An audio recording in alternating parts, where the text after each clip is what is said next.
அஞ்சு விரல்களை கோத்து நாம 10 விரலானோ மணக்கோலத்தில் பார்த்தா அந்த சின்ன பொண்ண காணோம் சில நாளில் நீ என் தாயே சில நாளில் நீ என் சேயே நீ மடி மேல் சாயும் போது அந்த வானம் விரிக்கும் பாயே எப்போதுமே என் கூட தான் என்று நினைச்சேன்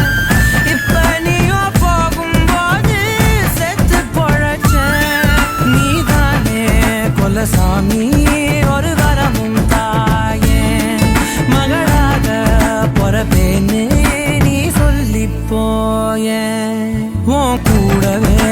பொறக்கணும் கூடவே பொறக்கணும்